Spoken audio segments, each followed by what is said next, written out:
What's up everyone, it's Jan Boris, new video, and today I'm going to talk about 5 things which I think can change in chain. They are connected to have better Eurovision in future. Maybe lots of things which I'm going to talk about will sound a bit like a heresy. I love Eurovision how it is right now, so maybe it doesn't need a change. Maybe you can write me in the comments below if you even think it needs a change. But I decided to make 5 things which, if I can choose what those things can be, it would be exactly those 5. And as I said, those 5 things are connected, because why to do one change and one change only? Let's make it a whole thing. Let's talk.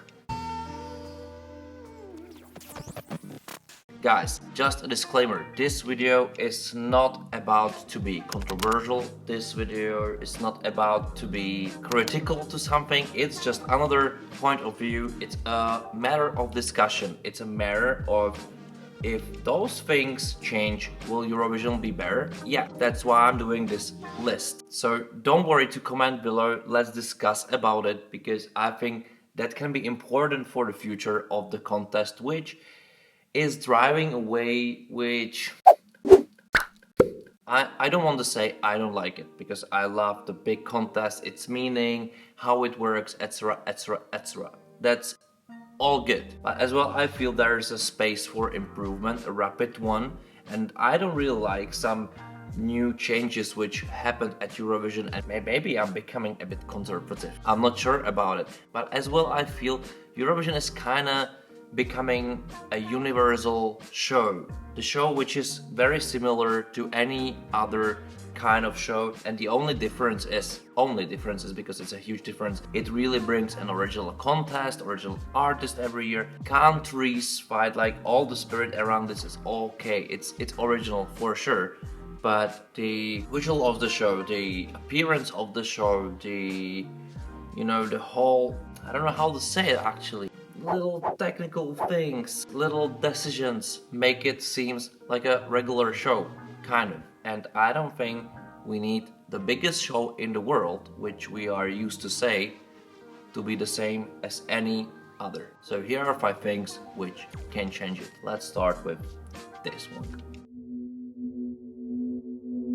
2 years ago, or maybe 3 years ago already, I felt this is a big step back for Eurovision, because I still believe it brings the edge to Eurovision. It's much better sound, it's much better connection with the live voice than the pre-recorded back vocals. And I agree that there are some songs which are based on tracks, cars and whatever, but if we are the biggest contest in the world, maybe we should go as well the another point I have, which is connected to back vocals, and that's the number of the people on stage. To have more than 6 people on stage would be great, not just because of the back vocals, but as well for a matter of dancers of the show. The American Song Contest shown us the way it looked great, all the stagings looked better. What I didn't like on American Song Contest was exactly that it was artificial by music. I had a feeling, and maybe it was even true, that a lot of people weren't even singing and it was all full playback,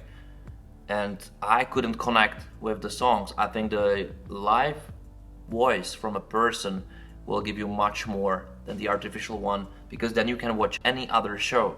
Eurovision is special in a way, I think that's why exactly Sanremo really works much better in the matter of music and sound than Melody Festival, and which is more like a show. Both things I really like, I really adore it, but I think if those 2 words connect and they as well bring something from this American Song Contest, which is great, which are stagings, which are approach to stagings, which is number of people on the stage, that would be a proper show, and definitely the biggest show in the world. There is practical reason why there is only 6 people on stage, and it's workflow, it's scheduling, it's how many people rotates among all the cables, all the backstage and everything, so it's not a pure chaos. But if we are the biggest contest in the world, why are we not enhancing to, I don't know, 12, 18 or infinite kind of, of course there must be a limit, but for example, if Daddy Fredo wants a core, why it should be pre-recorded? Why can't we have core on stage? This is a part of the set, and if we are paying for set props, maybe we should as well have people from other countries, because such core that can be great for set design as well. And if we are the biggest contest in the world, I think we should have it like British Awards have it, or Amy's, or whatever else, MTV award. I think we deserve to have it as well. But of course this means completely change of an approach for Eurovision. But this video is about to make all the changes which are connected, and that as well applies for the next point. And the next point is canceling live on tapes. I don't see a reason for it. Of course, I understood the safety measures and everything. I made a video about it, but I don't see a reason to have it right now. It didn't really prove its worth. It doesn't really look good. It depletes the money from the budgets of each country, which need to invest even a small amount of money, and then it looked how it looked, or bigger amount of money, and it doesn't really look much better. Mostly not better than Eurovision. Lots of countries, they're using their own set from their own national selection, so no one really has the same conditions like they have at Eurovision. So basically it's not fair. Basically it makes no sense to having it, and it's better to invest those kind of money into things I said before. So into live back vocalists and maybe even more people on stage. And that brings me to number 4, which I'm very curious actually what you're gonna say about this one, because this one is completely changing the whole fundamentals of Eurovision how we know it now, and that's that the city where it's gonna be held gonna be pre-decided in advance. Nowadays the winner takes it all. They win, they then host in it, and they have very short amount of time to find a city which is gonna host it, then prepare all the infrastructure, everything. And that's why all those rules I said before must be as well held, because then it's gonna be like logistical nightmare basically. But when when it's gonna be next year, even before somebody win, you can be prepared for everything. So the people from props department can be contracted in advance, or some companies can be prepared in advance. People from chorus, back vocalists, dancers. This is another thing actually. Why don't we have? It's not just about back vocals. It's about we can have much more dancers like American Song Contest. We can have just bigger, more creative stagings, and sure, with live music. That's great. But if we know the host city in advance, maybe there won't be a country which will be afraid to win the contest. Maybe it will make the show more competitive. It will make the show more clear, because if you know who's gonna host it in advance, you can as well change the whole approach, like it's in ice hockey, like it's in football. And also I understand that some countries are really afraid, like how can we book some hall if everything is booked already? It's complicated. So this would make things much easier.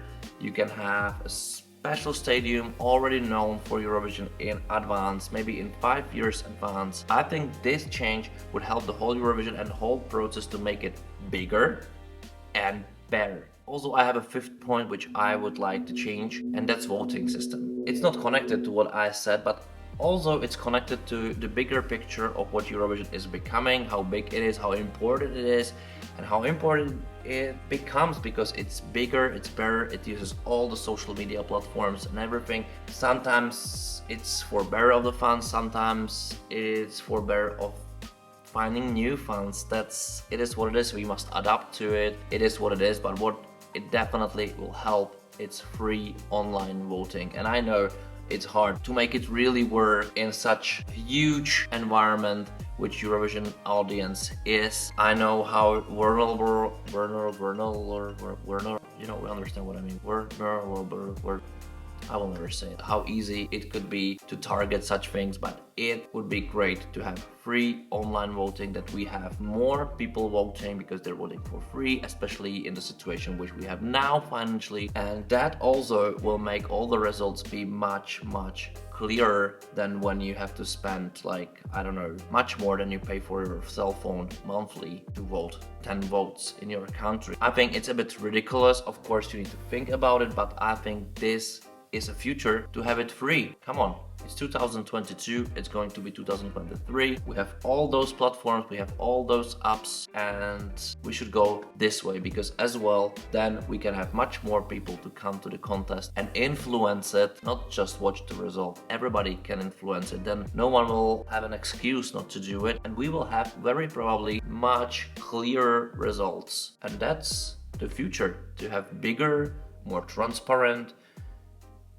much better sounding and the best contest in the world, because now it's going the way of anybody else. I would basically go differently, but that's just my opinion only. Maybe it's your opinion as well. Just tell me in the comments below, and of course it would be great if you're going to subscribe the channel and ring the notification bell and watch my other videos, and I see you in the next one.